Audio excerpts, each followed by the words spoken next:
I'm Jason West. I'm a senior judge of the competition. I've been judging these competitions for 6 or 7 years now. I'll have to go back and for stickler for accuracy, find out how long back have I been doing so. But as a reminder to the judges as we introduce ourselves, not to identify any alma mater or any university affiliation, but feel free to speak openly about your professional expertise and the professional vertical that you work in. Professionally, by day, I am a qualitative researcher. I run a boutique marketing consulting firm, mostly with Fortune 100 clients in the financial and media and tech verticals.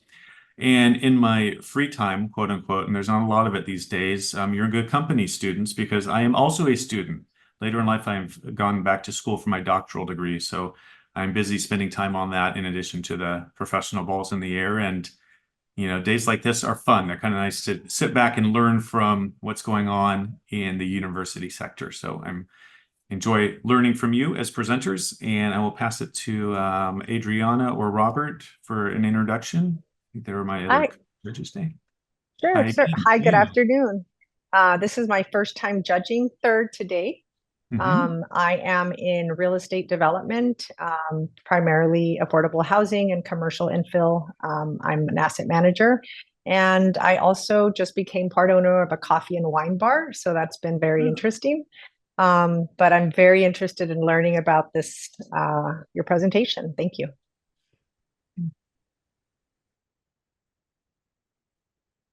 And Robert, you're on mute. And I did it again. Man, I'm going to owe you so many That's okay. questions. Hi, I'm Robert Bittner. I retired from a 35-year career that I fell into designing and building communication satellites. It's not what an econ and stats major does.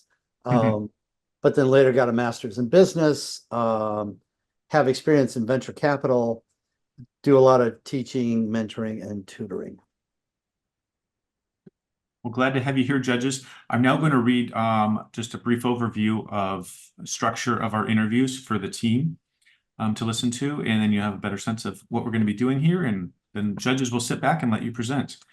In this part of the competition, you will be taking on a fictional business identity and assigning a fictional business identity to us, the judges. Please be sure everyone knows who you are and who we are before you begin. Then you'll have 25 minutes to describe the legal, financial, and ethical dimensions of the problem and to recommend a solution that passes muster on all three counts. I'm happy to provide a 5-minute time countdown either in the chat for you to see or simply just as if we're in person, a 5-minute wave so you kind of know when we're hitting that, when we're at the 20-minute mark for you. During the time, you get to present uninterrupted. So we won't be asking questions along that way, but when you're finished, we'll ask you questions for about 10 to 15 minutes, and we'll still stay in character as the role that you have assigned us and the role that you have assigned yourselves. During the Q&A, back and forth, any questions about usually with the ethical, financial, and legal dimensions of your case that you're presenting.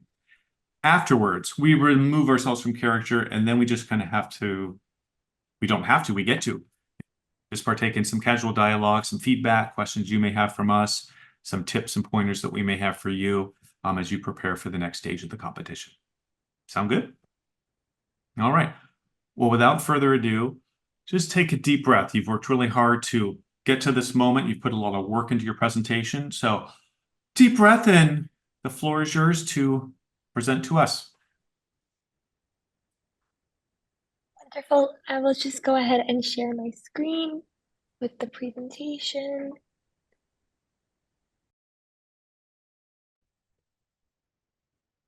Board of Directors of U.S. Sugar. We are Sweet Echoes, your leading consulting firm when it comes to ethicality and sustainability. As your leading consulting firm, we are here today to talk about a couple of parameters when it comes to sustainability, ethicality, and how U.S. Sugar can grow as a leader in sustainability and profit. To begin our presentation, I would like to tell you the story of Jason and Donovan Johnson, two young boys who currently live with asthma in Florida as a result of nearby sugarcane burning caused by U.S. Sugar. through the use of sugarcane burning, U.S. sugar is polluting the air with various particles that have the ability to enter an individual's lungs. And we are here today to show you how U.S. sugar can step out of this past and look towards a better future, a brighter future, one that not only makes even more profit than previously, but is also more environmentally conscious.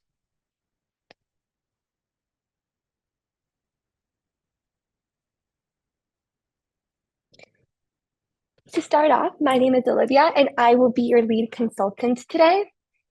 Our presentation will be structured in the manner that we will first have our legal consultant, Stephen, talk to you a little bit about the environmental background of this case. We will then have Leanna, our ethics consultant, talk to you about the ethical ramifications and the general ethical dimensions of the case. Whereas then we will go back to Stephen to talk about some of the legal implications with this aforementioned sugarcane burning. Then working together, Christopher, our financial consultant, as well as Oliver, our solutions and sustainability consultant, will work together to not only talk about the financial aspects of this issue, but also how U.S. sugar can look towards a better future with our solutions. And because our presentation will be using some scientific jargon, today I would like to first set off some key definitions that will be crucial in our presentation. Today we'll be talking about particulate matter, also known as PM.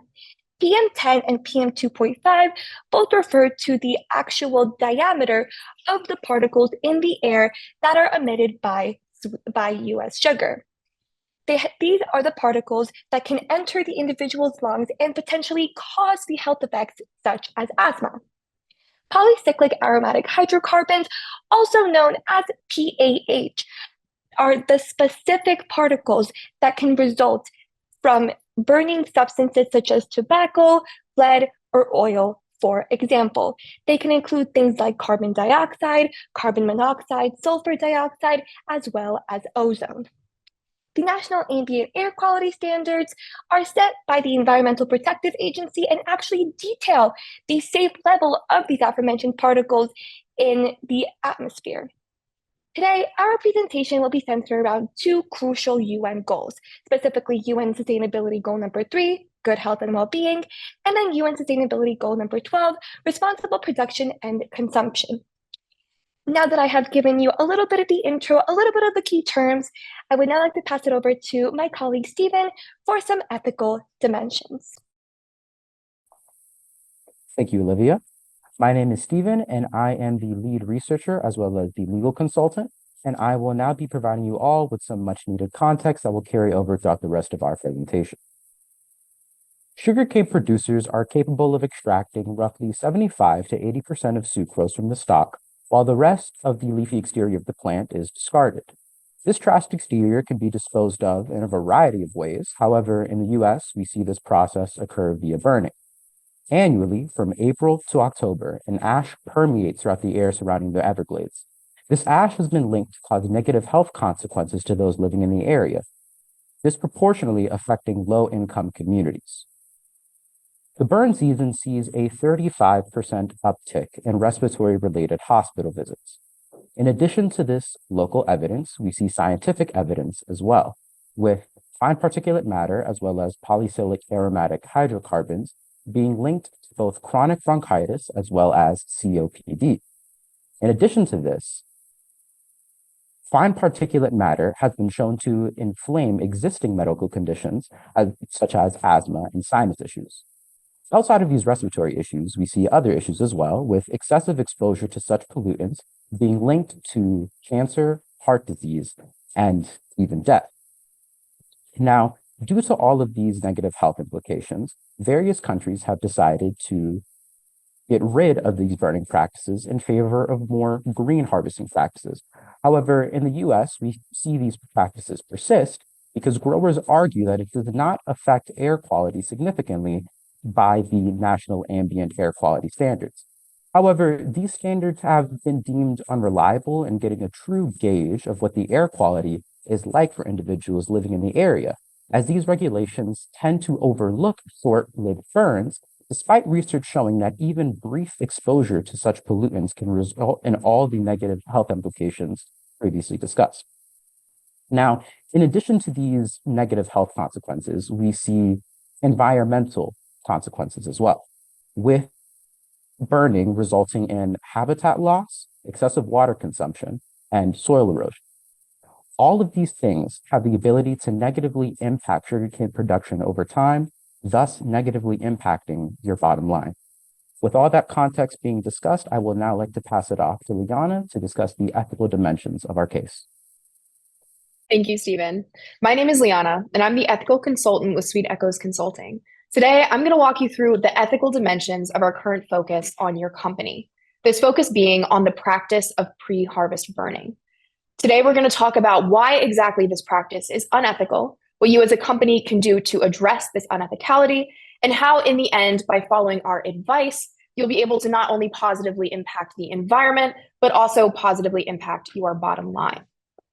Now, in order to appropriately lay the foundation for this exploration of the ethical issue, we'd like to first directly refer to US Sugar's website, specifically to the webpage titled Safe Regulated Farming Process. Here we find an accessible, easily digestible video that outlines exactly why and how US Sugar implements pre-harvest burns. In this video, there are a few key points, the first of which center around this graphic you see here. This graphic outlines the application, review, and approval process of receiving a burn permit from the government, and then also outlines the process of actually executing this pre-harvest burn. Now, also in this video, there are a few direct benefits of this practice mentioned. These benefits include preventing wildfires, reducing traffic on busy South Florida highways, and removing pests and their associated diseases, keeping the local communities safe.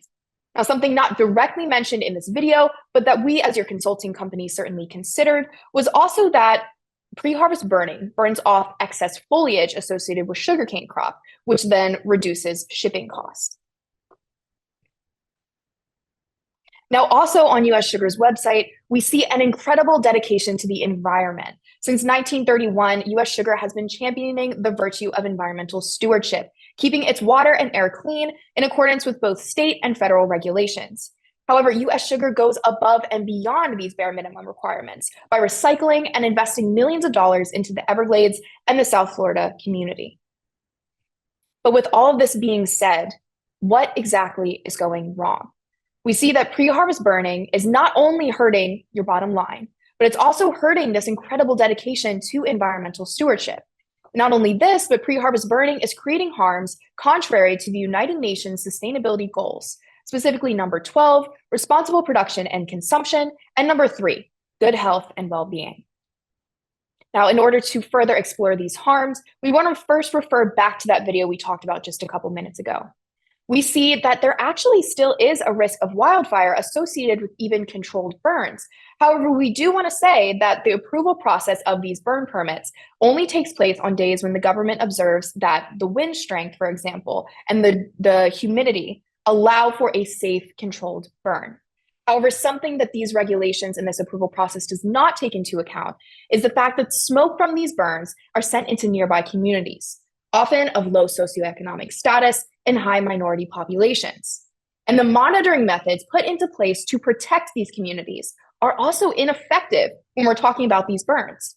These burns last anywhere between 15 and 20 minutes. However, the monitoring methods in place measure particulate matter over the course of a 24-hour period and over a wide geographic space, meaning that the results and data from these monitoring methods are often diluted and don't fully paint the picture of just how devastating these burns are.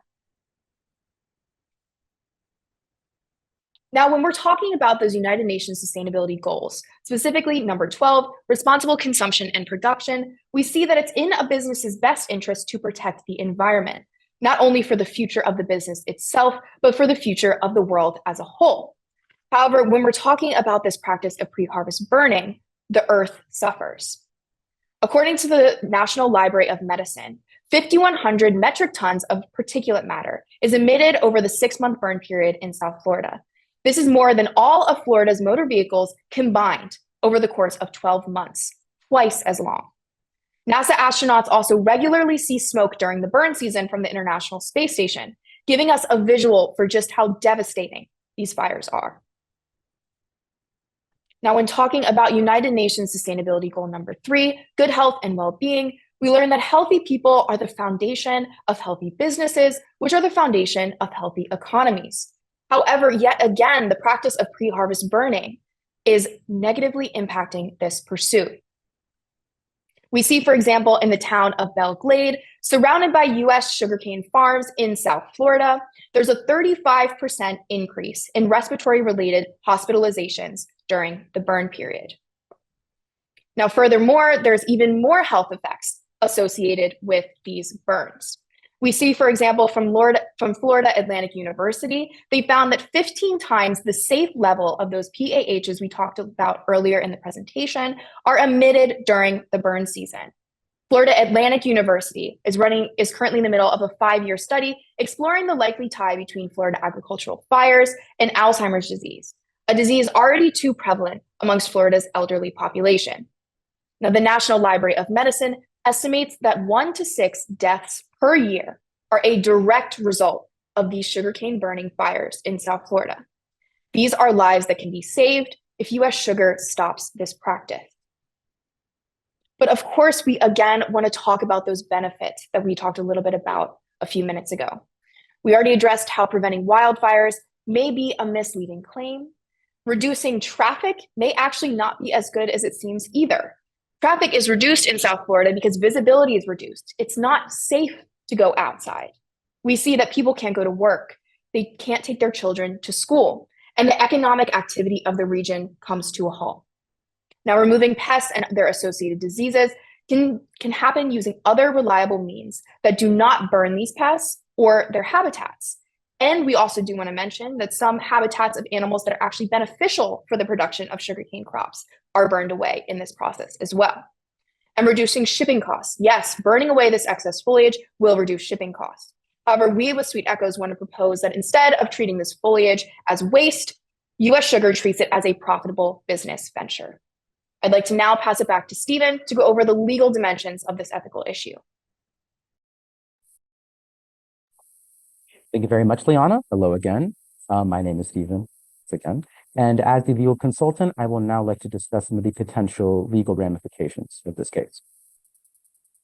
Now, due to all of the aforementioned negative health consequences, these have resulted in a slew of lawsuits being levied against US Sugar by local residents.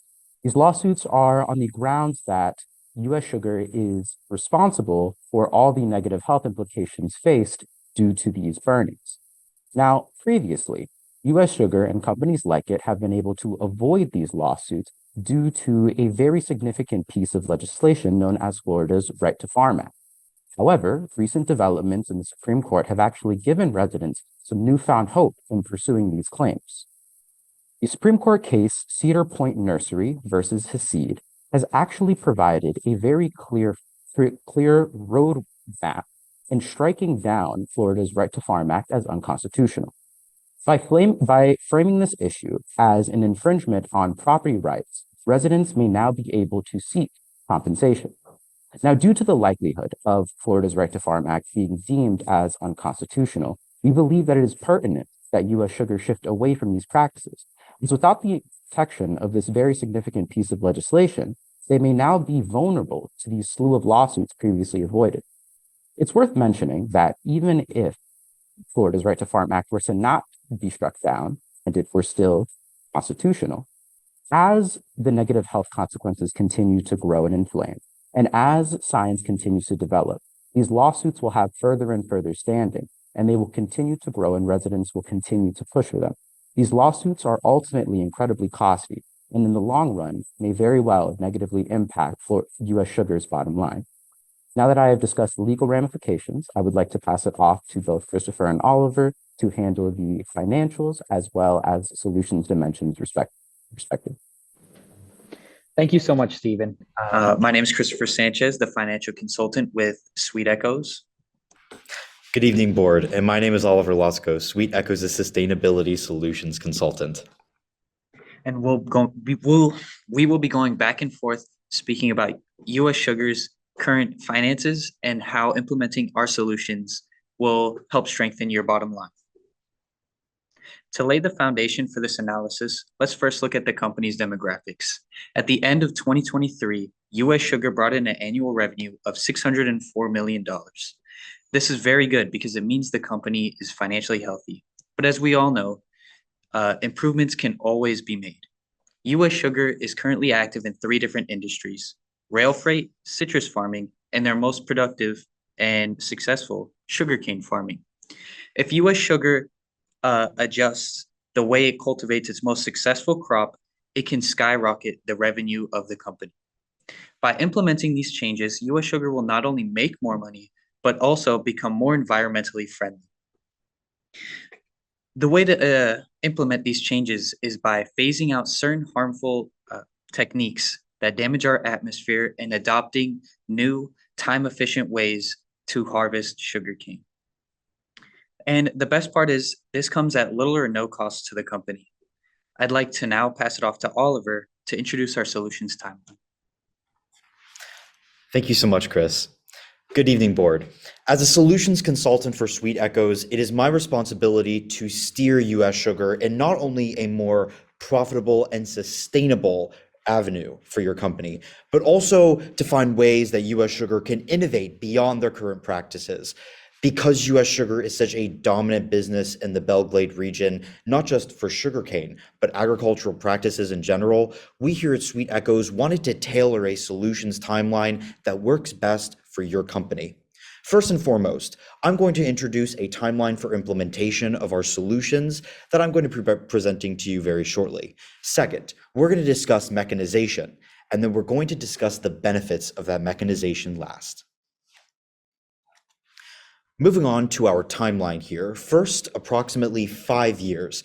And for context, these timelines are based on an approximation of Brazil's own 30-year timeline for phasing out pre-harvest burning in their own sugarcane industry, a much larger sugar industry, but nonetheless comparable to US Sugar's processing and harvesting.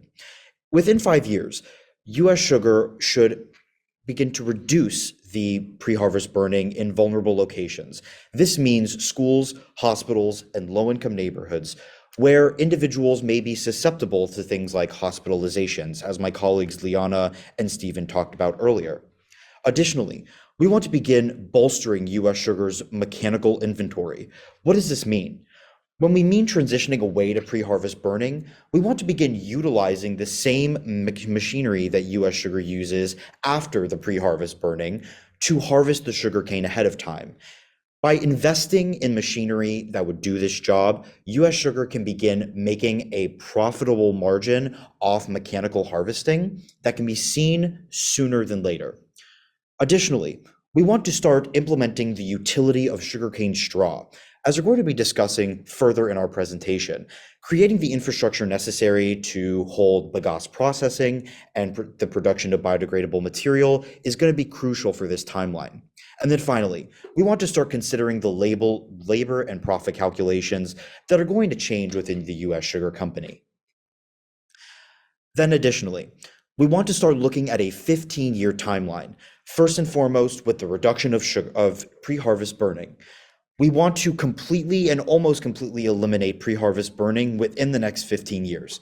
Additionally, we want to supplement that elimination of pre-harvest burning with a complete mechanical transition, moving away from pre-harvest burning and instead using mechanical means to produce a sugarcane harvest.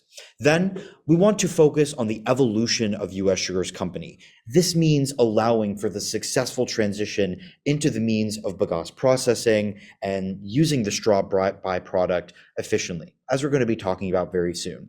And then finally, we want to see that profit turnaround. Our consultation expects US Sugar to reap the benefits of these solutions within this 15-year timeline or sooner by sticking to this ethically sound model of eliminating pre-harvest burning. And now I'd like to pass it on to Chris to continue our financial solutions conversation. Thank you so much, Oliver. Our first financial justification for the solutions plan revolves around the cost that US Sugar has to pay for pre-harvest burning. Now, let's first talk about burn permits. U.S. Sugar farms about 250,000 acres every growing cycle. The state of Florida charges $100 per burn permit. Each permit only covers around 2 acres of land. After some calculations, we found that U.S. Sugar is spending $12.5 million on burn permits alone every growing season. In addition to this, the smoke and fire that pre-harvest burning causes is inhibiting the growth of sugarcane for future growing seasons by damaging the soil and the air that sugarcane needs to grow efficiently. Why switch to a more efficient and more green model? Well, government subsidies might be a good answer to this. In addition to promoting a green company, government subsidies allows U.S. Sugar to invest more money back into the company for more smoother production of their products. Investors these days are also looking at green companies who strive to protect our planet. So more investors means more money for the company. Some additional benefits of phasing out burning would be to create a more sustainable strategy for the future of the company, a more time-efficient process, and the time efficiency comes from U.S. Sugar not having to wait for the fire to be put out, not putting its workers at risk of the fire, and also not having to wait for certain days in which the wind is blowing in the correct direction to actually conduct these burns. Now, another benefit of phasing out the pre-harvest burning is access to more money through biodegradable products. I'd like to now pass it off to Oliver to speak more about mechanization. Thank you so much, Chris. So we have posed the scenario that U.S. Sugar has completely phased out pre-harvest burning, but that begs the question now, what's next? Well, that is where mechanical harvesting comes in. After the pre-harvest burns have been completed and put out, mechanical means then come in and begin to harvest the sugarcane that has had its leaves removed by the burns. We here at Sweet Echoes believe that implementing mechanical harvesting at the very first point of harvesting, that means no pre-harvest burning, but using that same machinery that U.S. Sugar is already implementing to begin processing the sugar and removing that sugarcane straw off the stalks of the sugarcane. By doing so, U.S. Sugar will be able to allow themselves to explore more opportunities of not just creating profit margins, but also innovating beyond the sugarcane production. We're going to be discussing this soon in the next couple of slides. But now I just want you to imagine the fact that U.S. Sugar already has some of the infrastructure necessary to complete this transition, which is why we are presenting this. We here at Sweet Echoes believe that because U.S. Sugar already has some of this infrastructure, you all will be able to make this transition much faster within the timeline that we have presented. And now Chris is going to continue our financial solutions conversation. Thank you, Oliver. Biodegradable products in the form of sugarcane straw and other foliage coming from harvesting the plant is the key to skyrocketing the revenue of U.S. Sugar. We have proof of this in your competition, Florida Crystals. Florida Crystals has raked in an astounding $870 million in revenue at the end of 2023 and only farms 190,000 acres. This means 22% more revenue than U.S. Sugar with 18% less of the land. How is this possible? Well, this is because its involvement with the company TELUS. Florida Crystals is a joint owner of TELUS, which is a company that makes sustainable products created from sugarcane byproducts. These byproducts come from Florida Crystals farms, and they use that to create products such as plates and other tableware. Now, U.S. Sugar is already making a step in the right direction with bagasse. Bagasse is a sustainable biofuel that U.S. Sugar is using to power its sugar mills and other facilities. But there's more that U.S. Sugar can do with this foliage and other byproducts. In order to overcome the competition and beat Florida Crystals, U.S. Sugar needs to stop the burning of sugarcane. It needs to save the bagasse and foliage, and this will lead them to have more products to release onto the market, create more jobs for the economy, and create a more sustainable process for processing the sugar, which will lighten the load on other purchases that they'd have to make to sustain these facilities. I'd like to now pass it back to Oliver to talk more about these solutions for mechanical harvesting. Thank you so much, Chris. As we close out our solutions presentation, I want to go over once again the possibilities of now having the ability to harvest sugarcane straw. Not just can U.S. Sugar use sugarcane straw for soil fertilization, harvesting afterwards and then reintroducing that nutrients back into the soil as a top layer, but they can also use it for innovative new products such as bagasse pellets and biodegradable products, as Chris just mentioned. Your competitor, Florida Crystals, is already taking advantage of this innovative solution in which you use the byproduct of sugarcane straw for things like bagasse pellets, which is a cleaner alternative form of biofuel energy that has been used to not only power sugar mills, but also nearby community homes, thus creating a service for the Belglade region. Additionally, sugarcane straw has been used for biodegradable product production. The sugarcane fibers from sugarcane straw is an excellent source of paper material, such as paper plates and other paper products. By innovating into these market sectors and different solutions, U.S. Sugar has the opportunity to not only increase its profit margins, but also get the leg up on its competitors. And that is why we here at Sweet Echoes have provided you these solutions, because we not only believe in U.S. Sugar's capability to get these solutions done, but we also believe that U.S. Sugar has the capability to go above and beyond, not just for its business practices, sustainability, and ethicality, but for its community at large. And with that, I'd like to pass it over to Olivia to close out our presentation. Thank you so much, Oliver. We here today at Board of Directors of Sweet Echoes, we here today have presented you, U.S. Sugar, with some absolutely crucial points that will allow you to see why pre-harvest burning is not the solution and how you can look towards a better future. We have today expressed some of the legal ramifications that can come with continuing pre-harvest burning, including the potential lawsuit that can arise with the Right to Farm Act and the circumstances surrounding that. We have dove into the ethical dimensions, the ethical problems of pre-harvest burning, and then also explored some of the financial aspects of the pre-harvest burning and how U.S. Sugar can look towards a more profitable future. And then also giving you some sustainable solutions, how phasing out sugarcane burnings and incorporating the bagasse pellet, incorporating mechanization will allow U.S. Sugar to step into a future, a new dawn that is not only better for the community, more sustainable, but in the end can also generate more profit. Thank you. Thank you, Sweet Echoes, for that comprehensive presentation to the U.S. Sugar Board of Directors. I appreciate your time here. I have a first question for you, and I think it may be directed more toward Liana when you were sharing elements of the ethical considerations. And I just want to be clear on what the timeline might be given the significant health impacts from particulate matter during sugarcane burning. Are you advising us on a 15-year timeline, or is it shorter in the sense that is a shorter timeline feasible to cease the practice altogether? I'm just a little concerned as a board member. How do we continue this practice for the next 15 years and say this is still ethically sound to continue it so long? Or do we have an option to shorten that timeline? Yeah, so I would definitely say that our end goal here is to reduce as most suffering as possible.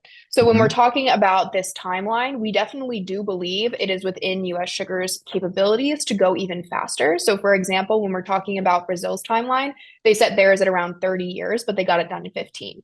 And so when we're talking about something that can practically be done, but something that we also want to make sure balances that suffering that's going on, we want to make sure that U.S. Sugar is certainly acting in its best capabilities to get this done as quickly as possible. Did you identify any other adverse health effects linked to sugarcane burning during the course of your research, that whether they were major or minor, anything else that should be on our radar to be aware of? Yeah, so we found a host of health effects. There was not only the physical health effects that we mentioned in the presentation, but there's also issues, for example, with exacerbating pre-existing conditions like asthma or like diabetes or just anything that's already pre-existing, and then also mental and social health effects. So, for example, when we were talking about the smoke reducing visibility and making it unsafe to be outside, we're talking about kids that then can't go out for recess for extended periods of time and how that's impacting their social development, people that can't go outside and how that's impacting their mental health. And so these are definitely aspects that we wanted to take into account as well when we were thinking about this. Thank you. Other board members?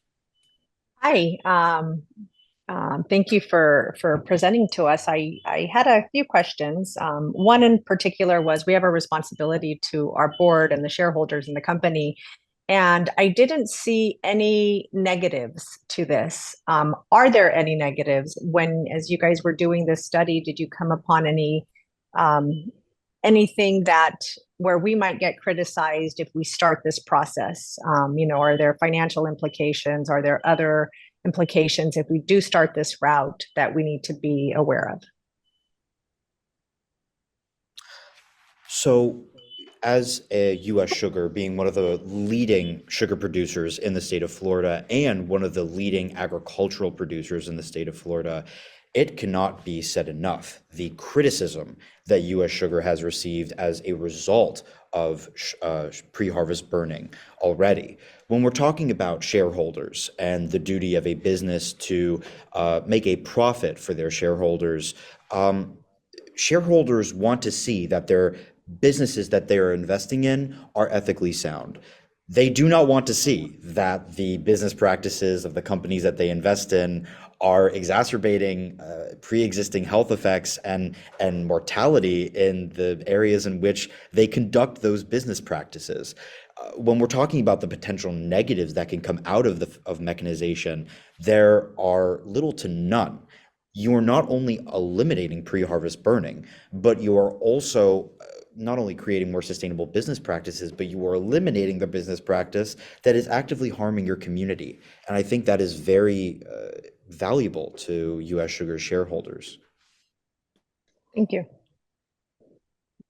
So it's an interesting presentation, but crop burning is still allowed across this country. And when you look, as you can see on our website, yes, it's like when a major city that has smog generating industries, yes, they also have a day here or there where they have to shut down the city because of weather conditions that, entrap the particulates and stuff. And overall, we still have some of the highest air quality where our farmlands occur in the entire state of Florida. So I'm trying to understand why this is suddenly the issue it is. I mean, there's regulations against when we can burn under certain weather conditions. So, and we're certainly acting, properly in that regard.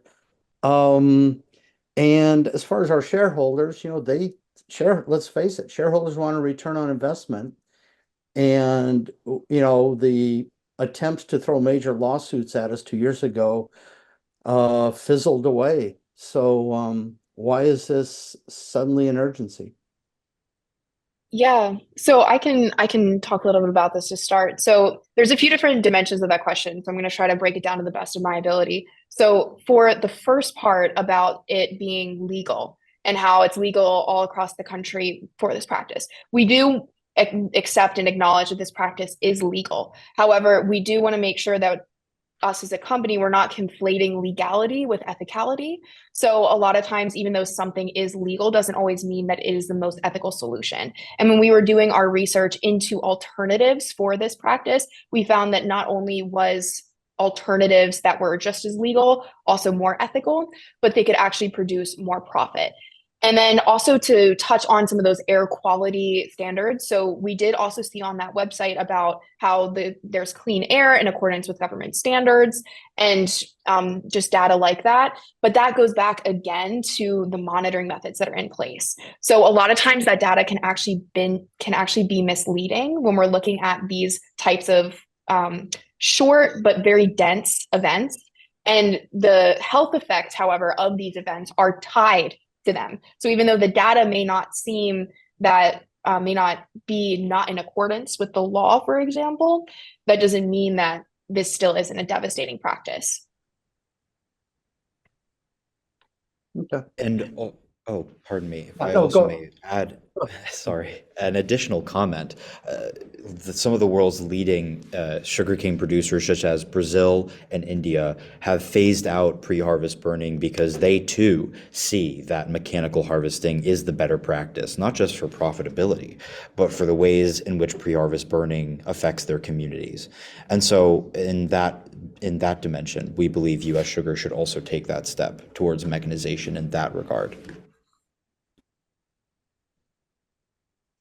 Are there any strategies that you would identify in the near term that would really give U.S. Sugar, in our advisement to the broader board of directors, the brand lift it needs to? We need to implement this now in the near term. What are the top action items that we need to consider amongst your broad representation there of the solutions under review? What's the quick win for us right now that you think needs to be considered? Of course. So in that timeline that we presented you all in our solution slides, we outlined a few, both the short-term and the long-term goals that we wanted to achieve. In our short-term, the approximately 5-year timeline, we labeled essentially a few items. Number one, reducing burning in several vulnerable areas so that we begin to reduce hospitalizations.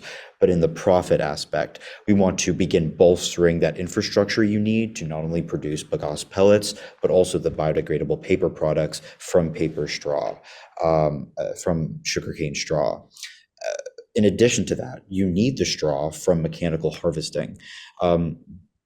We at Sweet Echoes believe that you should pick and choose certain areas where you can begin to reduce and immediately eliminate pre-harvest burning. Like for example, around those vulnerable areas, such as schools and hospitals.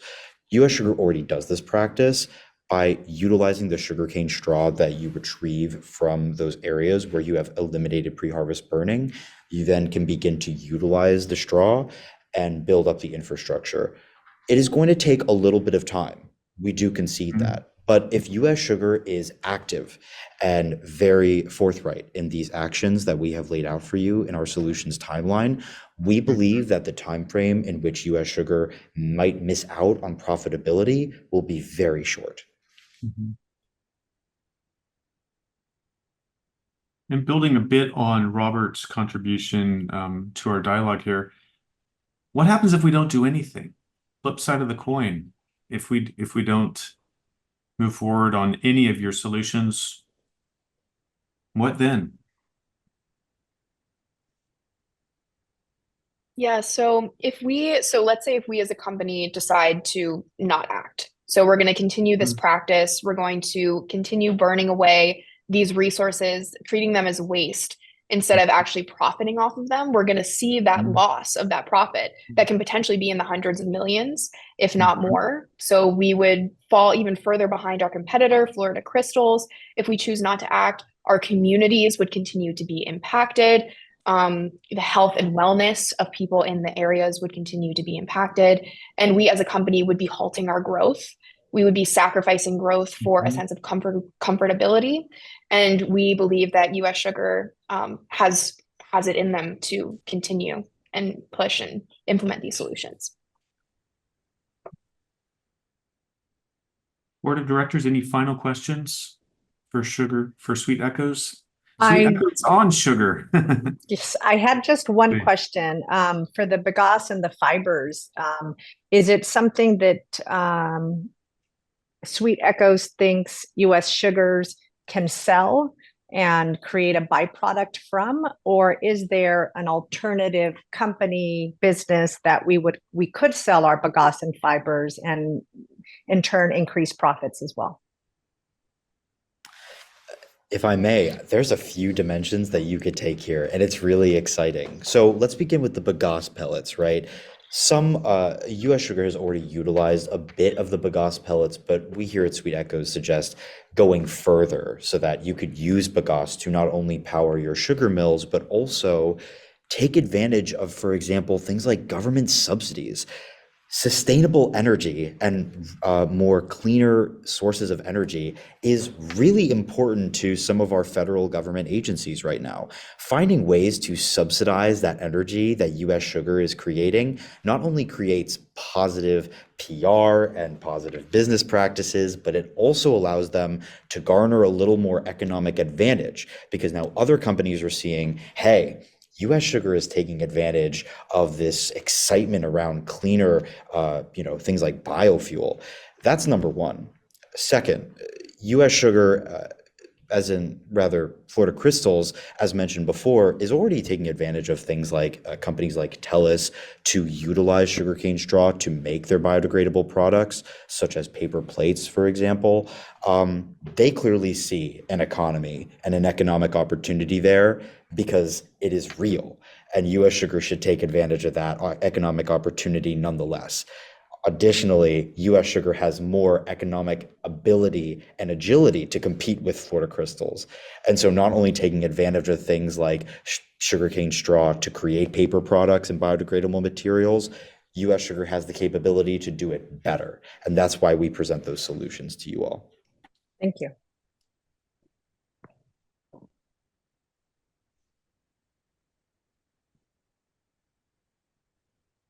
Jason, you're on mute. I don't have any final questions. Other board members? Mhm. Okay. Well, Sweet Echoes, thank you for a comprehensive overview and presentation. The board will take it under consideration. We so appreciate your time. Have a wonderful rest of your afternoon. And now this Thank you so concludes much. the presentation. You don't sign off yet. You don't get us. You don't get rid of us. This is now we're out of character. This is just our.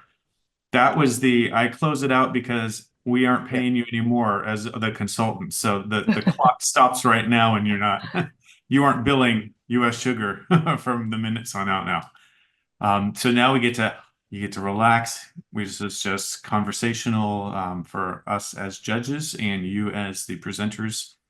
And we'll provide you just a bit of feedback and happy to answer any questions you have as you lead into your 10-minute and your 90-second presentations tomorrow. If I can go first. Go for it, Rob. I strategically asked you that last question because I have been a supporter of shutting down this type of sugarcane burning for a long time. Everything from when I first read Rachel Carson's works to everything else since. So, yeah, I threw out basically all the arguments I've come across and read as to why this should even be happening anymore. So you guys did really well with that. You guys did really well end to end. I think you had a very nice presentation. Two other quick things that I wouldn't say you have to add, but I'll just put them on the table as something that, if you were to do this again. There are investment funds called sustainability funds. And I will just tell you right now, I'm making 20% a year return on investment in those funds. So those kinds of packaged funds, if you were to say, by the way, maybe some of my competitors are in those funds. Why are they in those funds? Because they're making a good deal of money based on the government subsidies and the way they implement. So that could be another carrot you throw out there and say, hey, by the way, this other company that is doing so great, the investment community trusts that so much that they're included in sustainability funds.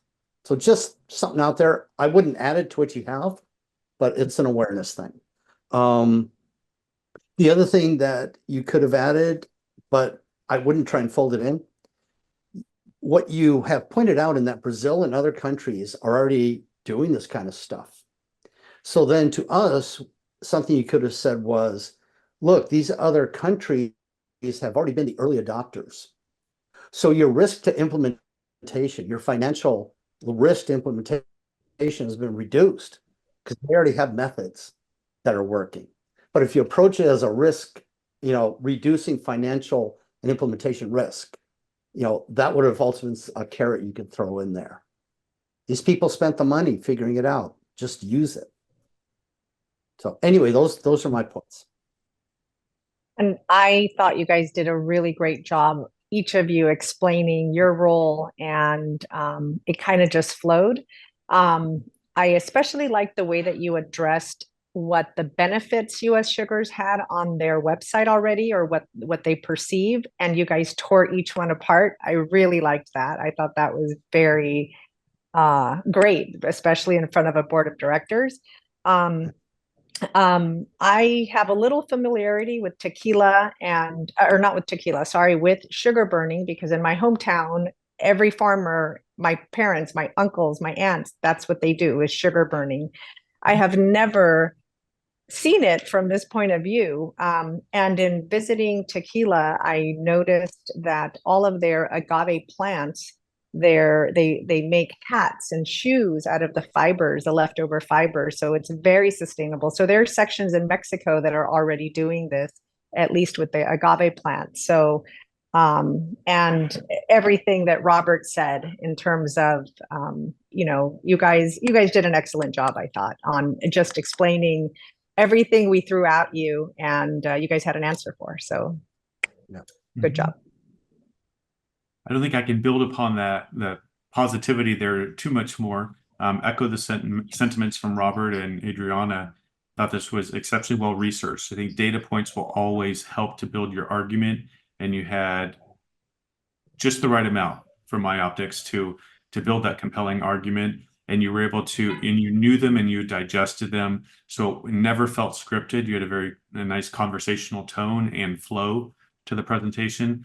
And even when Robert came in, I pictured Robert as there are those boards, and I serve on boards where there's individuals who, there's that one, like Robert is that jury member that you're kind of wanting to convince on that one argument, and like he's thinking about the profitability, like, but you need to sway them, but you just you had the facts and you came right in, so it's okay, and then you're convincing and using the knowledge that you have to be convincing. And I think that really is the experience you're getting from these presentations, is that as you get it as old as me, you're going to be in circles where you're needing to have that confidence and that knowledge to sway and influence. And I really think that I felt that from this presentation. So well done. Yeah. So you guys all really knew your material. That was impressive. Yeah, and just to echo that, when you leaned into it for good answers, you didn't let personal emotion fall into that. You just leaned into your information, and that was awesome. Can't we all picture Robert on a jury pool?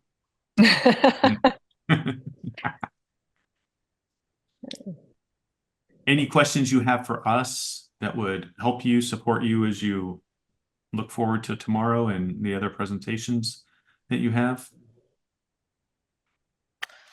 Is this your first time at the presentation in this competition? It's our first time doing IBESCC. Okay. But we did IBEC last year. Okay. My question, just for future reference, for future competition teams, when we're doing this kind of presentation, is it appreciative? Do you guys appreciate having a lot of really heavy financial data? For example, I was worried that I had insufficient information on things like the cost of machines for sugar harvesting. And that I didn't have enough information or data for you all.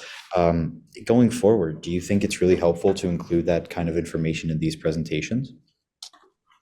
As a board of directors, I think high level is probably, better, and then let the controller figure out the minutia. But just in terms of we expect a 20% more return on profit, or we expect labor costs to be reduced by X dollars. I think in terms of high level, you could have done a little more of that. I think I just saw the one number, 623 million in revenue, but maybe but on a very high level, not minutia, because I think on a board of directors level, you'd lose some people. Gotcha. Yeah, I would Thank you agree so that much. more of the focus on the ethics and the sustainability quotient. But as long as you know and you have those high level figures and you can speak to them, I don't think it's Mm-hmm. Yeah, you less of guys a did great. financial. Yeah. Yeah. Well, good luck tomorrow, and thank you so much for Mhm. navigating tech snafus. They happen sometimes, but you did it with great aplomb, and it happens. But you're all working remotely here and did a great job. So Yep. Absolutely. I mean, the fact that you flowed right back into what you were doing shows that you had practiced. Mhm. I often think the practice is what gives you the confidence, which then leads to the successful moments in life. So when you're in professional circles, it's that preparation, practice time, and that really came through today. Good going. Okay. Well, have a good rest of your night. I think you're in a similar time zone as me. I'll say good night, but if it's crack it on there or whatever time you're in, we're a global community here. So Thank you. thanks Thank you again. so much. Thank you guys so much. Good luck. Thank Okay. you, everybody. Thank you. Thank you so much. Bye-bye.